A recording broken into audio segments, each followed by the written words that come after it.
saying that it will be highly unfortunate if Russia rejects that deal. So the big question we are asking tonight is ceasefire or strategic pause?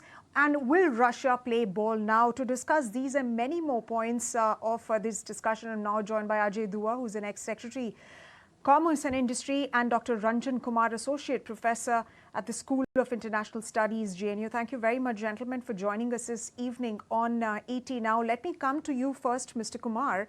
Now, Russia for long has maintained that Ukraine is not really serious about a peace deal, but now Zelensky has accepted that he's ready for a ceasefire, a minerals deal as well. Now, will Russia play ball? That's the big question.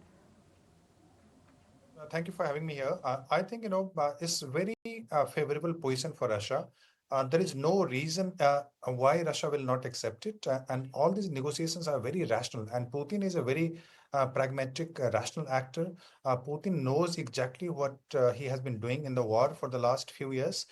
In my view, the deal cannot be better than what is happening at the moment. Russia never expected in its wild imagination also that this kind of offer might come to Russia. But Russia is also trying to play the hardball. At the moment, Russia is saying that, but it will not agree to partial ceasefire, which is for 30 days, 1 month. And it also says that, this might be used as a trap by the Trump administration, especially some of the hard-wingers from the Russian side, hardcore nationalists, like, there's a person called Dugin. If you're, Dugin is supposedly he's one of the philosophers who kind of guides Putin's policy. So some of the hardliners in Russia are saying that this may not be a great deal. This might be a trap laid by the United States. The second reason why some kind of this apprehension about this negotiation is there about the ceasefire, because this Ukrainian forces are still there in the Kursk region of Russia. So what people are thinking, or what the Russian side is thinking, that first, let's expel those forces from Kursk and then we will negotiate. But as far as the rational calculation is concerned, let me tell you that Russia is getting everything on platter, and Russia would not have imagined anything better than this. Ukraine will not be the member of NATO, number one. And number two, that the territories of Crimea first, and then later this Luhansk and Donetsk, these two regions which have been occupied by Russia. So Putin is not under any pressure by the US administration to kind of withdraw from those regions. So in my view, the deal is very favorable. There is one more apprehension of Russia that I'll point you out. Russia feels that even after the ceasefire, probably NATO means minus United States, the other countries of Europe, they might try to send forces to Ukraine. So that will again complicate the situation, and that will not be acceptable to Russia.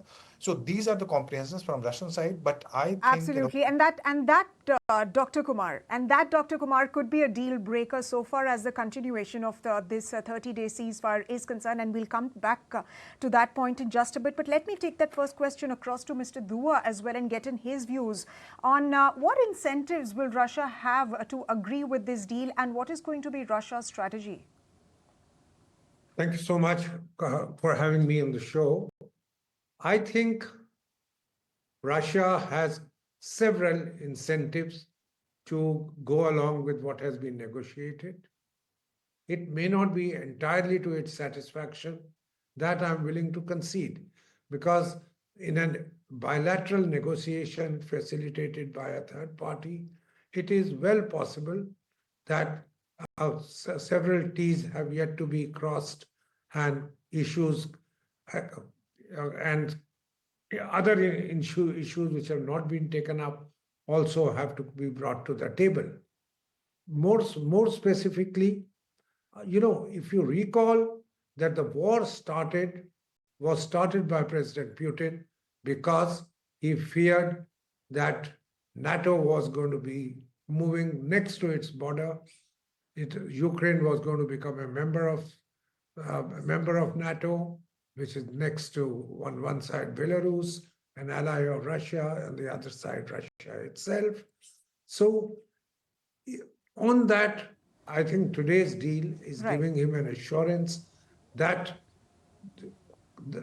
Ukraine will not be made a member of the North Atlantic Treaty Organization, which is I think, a Right, major right, Mr. Dua. achievement for President Putin, but it is also an achievement for for Mr. Zelensky, because Zelensky, whether we like it or not, is in 3 years his country has been devastated, physically as well as economically. Absolutely, and we'll have to And see the promises that have been made as part of these negotiations will be followed through or not, Mr. Dua. But let me now go back to Mr. Kumar. Mr. Kumar, what happens next as far as these negotiations are concerned? A 30-day ceasefire deal has been agreed upon, but that was also offered in the Israel-Gaza war, but it was breached. So how confident are you that this ceasefire will indeed be maintained, given, like I said, that there have been previous violations? Both the sides, not only both, that four sides now. One is Russia, second is Ukraine, third is United States, and fourth is European countries. So I think as far as the two warring parties are concerned, Ukraine and Russia, they know that it has become a war of attrition. Russia also knows that it's very difficult for Russia to capture more territories and or instigate some kind of regime change in Kyiv. So Russia realizes, and it is losing a lot of money. It has been sanctioned by all the Western countries in the world, and so Russia is also under pressure. Although it will not accept it as being an authoritarian country, it is not easy for the authoritarian regime to accept some of the kind of mistakes that it has made. But having said that, Russia wants to do a ceasefire internally, and the deal, as I said earlier, it cannot be better than what what offer has come from United States. Ukraine also knows that Ukraine cannot fight a war without American support. Ukraine has lost a lot of territories, has lost a lot of people, and is in very bad situation at the moment. So they also want this thing. But only problem is that they at the moment they have the maximalist position. That Ukraine is saying that you have to withdraw from the entire territory, and Russia is saying that I'll not withdraw, and you should not become the member of NATO. Only problem at this moment is European countries. These European countries are still willing to support financially as well as some kind of military support. The sad reality is that Europe is not in position to save Ukraine from the future assault in case US withdraws from that. So that's one possibility. The second possibility is that in case the ceasefire it doesn't take place, there is a real chance of escalation of the conflict. Say, for instance, if United States withdraws from this negotiation, etc., Russia will go to Kiev, and probably capture more territories of Ukraine. There is also a possibility that if the ceasefire doesn't happen, that there is a possibility of real conflict at this moment between European countries and Russia, because European countries are committing some soldiers. Okay. 30 countries had Okay. meetings yesterday, and so it might escalate further. So, Right. so ceasefire is the necessity that all the parties more or less realize. So I think it's very likely. It's a very rational, strong calculation. Right. Right, right. Mr. Do, would you agree that the involvement of Western powers or European powers will in fact risk escalating tensions further? it's possible, because all the Western countries fear that if Ukraine is lost, then you will have the giant Russian military right next to their borders. Otherwise, Ukraine was acting as a buffer. So that will remain a concern with them. And what has shocked them is that in order to prepare to defend themselves against such an eventuality, they never anticipated that President Trump will take such a stand vis-a-vis NATO, first saying that he's not going to remain in NATO, and that the US cannot be bearing the bill or picking the tabs for the defense of the European nations. So this I think is a possibility, but let's be very clear that as of now, Russia has the upper hand in the war, and Russia is fully capable of taking on the might of the entire European Union in case it comes to a military kind of a confrontation. Yes, France has offered a nuclear umbrella Right. of its own to the two European countries, but since the button will remain with President Macron. Other countries are not responding, saying whether they can Right. trust President of France to be the kind of, in a way, providing them the safety which today comes to them from the United States, Right, which Mr. is a Dua. distant, very distant. And Europe has seen Right. a lot of divisions, particularly between with France, with other countries. So they would have preferred an American nuclear umbrella, not really an umbrella from one of their own partners. Okay. Okay, Dr. Kumar, would you agree with Mr. Dua? He's of the assumption that Ukraine, I beg your pardon, Russia has the upper hand. If Russia has an upper hand in this deal or, the ceasefire, then is the Trump administration prepared for a possibility where Russia could possibly say no? I think Russia has an upper hand, but Russia also knows its limitation. Russia, despite being such a big military power and one of the, probably second or third largest military power in the world, Russia could not, achieve the motives that the reason the war was started by Russia. So it knows its limitation. There is also a possibility, for instance, say that the ceasefire doesn't happen, Russia doesn't agree to the ceasefire, and then Trump decides to offer NATO membership to Ukraine. Then what happens? So all these calculations must be there in the mind of people who are negotiating in Russia. Some of the hardliners, the hardliners in Russia, they believe that Ukraine is part of greater what they call the Russian Empire or Greater Russia. It was there in the Tsarist period. It was there in the Soviet period. So they go with this wild imagination, and they do not realize that it's a sovereign territory, and a lot of people in Ukraine who do not want to be part of Russia. Because of that, the confusion has come up, especially the right-wing, hardcore right-wing media in Russia. I'm saying Russian regime itself is right-wing, but there are hyper-nationalist and hyper-realist kind of scholars there and people. They are saying that we should not agree, and this is the opportunity that we should capture more territory, and which is absolutely rubbish kind of argument which is coming from that side. So that has created confusion. But otherwise, let me tell you that I study Russia. I teach Russia have been teaching for a very long time, and my understanding is that Putin is a very strategic actor, and he's a very rational actor. He's not like President Trump, let me tell you. So he knows the cost, he knows exactly what he's doing, and he's willing to take certain risks also. And people obey him. People, he has a huge command, so he is in position to take decisions. And negotiation will be very protected. I do not expect this to happen in the next few days. It's going to be a long drawn process. It will start with the ceasefire, then some confidence building measures will take place, then some withdrawal of army from here and there will take place. So it's going to be a very long process, and what you're saying is the beginning of it.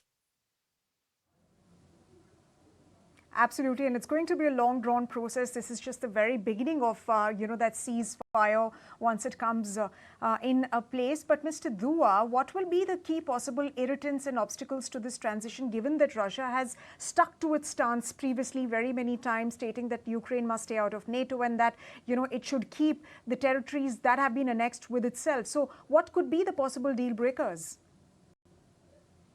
I think the biggest deal breaker can be a reversal of the stand of not admitting Ukraine in NATO.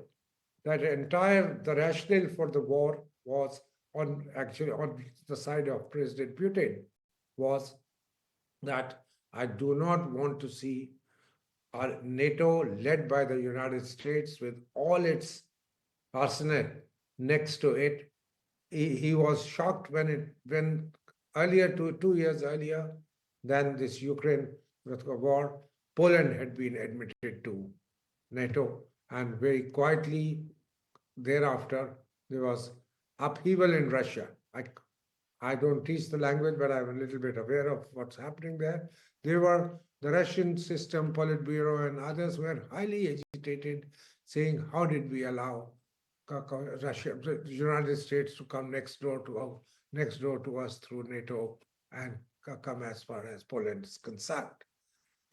So I think the US will have to be upfront, and if it wants its ceasefire to be accepted, it will have to say upfront that Ukraine will not be admitted to. Now, the question being raised by you and by my co-panelist, was that what about a NATO without Russia, without the US, but only with support of the European nations? I think it won't have much teeth.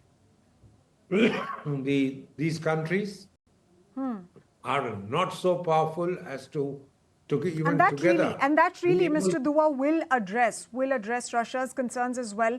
But let me ask one more question to Dr. Kumar. Dr. Kumar, now of course, everyone's wondering whether this is a tactical pause or it's a genuine move that's intended towards a peaceful resolution. And if indeed peace is reached slowly but gradually, then what do you see? Of these moves that have been made, what is Trump's strategy for peace following this ceasefire that indeed balances both sides and gets both sides to agree? I do not expect any kind of peace happening there, and I would like to distinguish between conflict management and peace. So what is going to happen probably is that it's going to be a frozen conflict. The people, so many people have been killed. Imagine that it's estimated that more than 7 lakh people have been killed from Ukrainian side, and they say that a huge number, 4 5 lakh, I don't know exact number, from the Russian side, and nobody knows the exact number. So after that, and when the territory of a sovereign country has been taken away by some other neighboring country, by powerful country, so do not expect peace to take place. We have, for instance, we have not forgotten India-China war of 1962, in which only roughly 3,500 soldiers of India were killed, only 3,500. And we are talking of the countries and a war in which 7 lakh people have been killed from one side, and so much of destruction has taken place. So what I see that is going to be a frozen conflict. But yes, with if these big powers, Russia, European Union, and United States, if they come to some kind of geopolitical balance there, where they say that Ukraine will not be a member of NATO, the territories which are there, probably Russia will not allow that territories to be given back to Ukraine, and that's for certain. So if that happens and Ukraine kind of accepts that position, because it's very likely Ukraine will not accept that position. And also, the European countries are also playing a very dirty game. European countries should have minimum offer, if not NATO membership, because US is there. So why not offer this European Union's membership? So Europe is also not offering the kind of thing which Ukraine was expecting, and Russia will agree to that person. Let me tell you, now it may not agree, but Russia was willing to agree that you can make Ukraine European Union member, but not the NATO member. So this, if that membership is offered to Ukraine, so that will be a huge relief to Ukrainian economy, politics, people, etc. But unfortunately, Europe is also not in position to offer that help. So I see that conflict management is very likely and it's going to Okay. happen, but not the peace. But but not long-term peace, at least not in the near term, is what you're suggesting, Dr. Kumar. One final question to Dr. Dua before we wrap this discussion up. Do you think the Ukrainian side might have agreed to more concessions than the ones that were made public? The one major concession which Ukraine would need to make, or would need to at least weigh it very seriously, is the one which was just referred by Dr. Kumar. It is the territories which it has lost during the war to Russia. Russia is not going to be agreeable to anything short of the territories which it has won. I'm not saying whether it's hard work or sweat, but it is something which they have they declared a war, may or may not have called it that, and as of now, I think Russia's conditions are going to be very clear, like Crimea, which it captured 3 or 4 years before the war started, and now the territories which it has won, that they will remain with it. The Ukraine, if it wants a ceasefire, on that it's not going to say that we are going to give you. But in the long term, what happens for ceasefire, fine. But when an ultimate peace treaty is signed, whether there is a give and take there, because as we know, a small portion of Kursk, which is in Russia, is now under the occupation of Ukraine. It's not a very major area and major population, but it's something which is hurting President Putin, saying a part of my country is also being taken away by these guys, and how so it doesn't quite go with Right. his image or Right. Russia's image of being a strong arm or a person.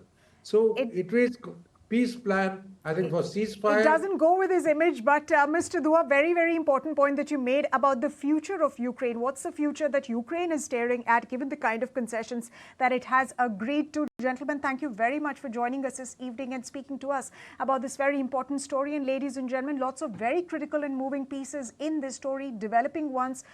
Very many questions remain. Most importantly, that whether the ceasefire will last or not, and if it lasts, will it deepen trust or will it lead to erosion of trust even further? Well, that's a tad